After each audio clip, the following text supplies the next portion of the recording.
और वहीं प्रसिद्ध रेत कलाकार सुदर्शन पटनायक ने रूस में हाल ही में आयोजित रेत मूर्तिकला चैंपियनशिप के दौरान अंतर्राष्ट्रीय पुरस्कार हासिल किया है। भारत का परचम विदेश में लहरा कर लौटे पद्मश्री सुदर्शन पटनायक ने डीडी न्यूज संवाददाता से खास बातचीत में अपने अनुभव को भी साझा किया है। आइए सुनते हैं ये खास बातचीत।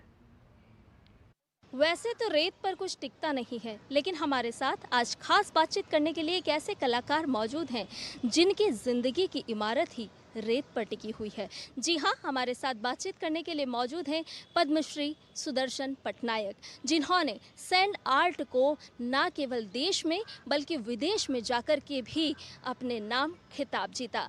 सर, बहुत बहुत स्वागत है आपका। सर, हाल ही में विदेश की धरती पर आप जाकर के एक अंतर्राष्ट्रीय खिताब जीत करके आए हैं। आपसे जानना चाहेंगे इस खिताब की खासियत के बारे में, साथ ही साथ इसकी चुनौतियों के बारे में। ये जो पुरस्कार है मेरे लिए बहुत बड़ा ब्लेसिंग्स है।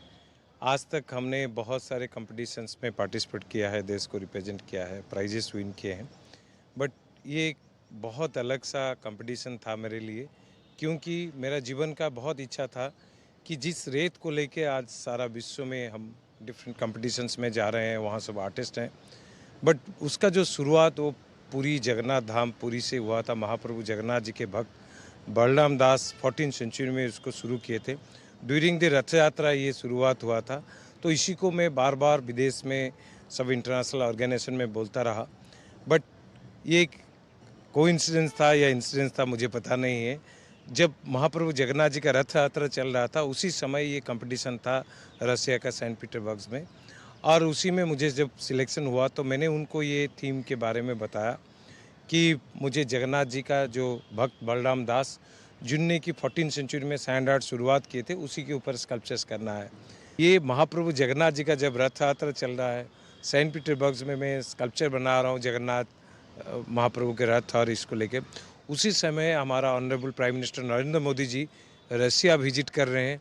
उसी समय मैंने देखा कि विजुअल्स में हमारा honourable prime minister Narendra Modi ji Russia में जय जगन्नाथ करके बोल रहे हैं और महाप्रभु जगन्नाथ जी का रथ यात्रा चल रहा है उसके बारे में बोल रहे हैं।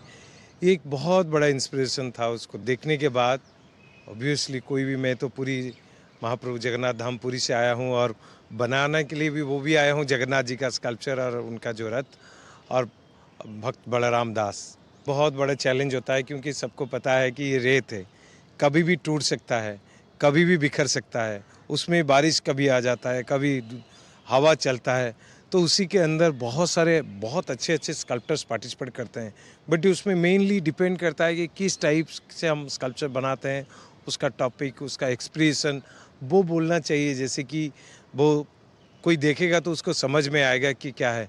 जैसे जगन्नाथ जी का जो था रथ था, बहुत सारे जो जूरी आए वो बताए कि किस टाइप का भगवान है जो इतने दूर से खींच लेते हैं हमको, किस टाइप का वो भक्त बलराम दास जी का आप आई बनाए हैं, वो भी इतने दूर से हमको खींचते हैं। जितने सारे आर्ट फॉर्म है, सैंड स्कल्पचर, स्नो स्कल्पचर, ये सब बहुत चैलेंजिंग फॉर्म होता है, तो इसलिए उसमें एक टाइमिंग रहता है, उसी टाइम के अंदर उसको कंप्लीट करना है। सर, देश के जो युवा सैंड आर्टिस्ट हैं उनको आप क्या संदेश देना चाहेंगे? अगर वो इस विधा में आप ही की तरह महारत हासिल करना चाहें तो उन्हें किस बात पर ज़्यादा ध्यान देना होगा?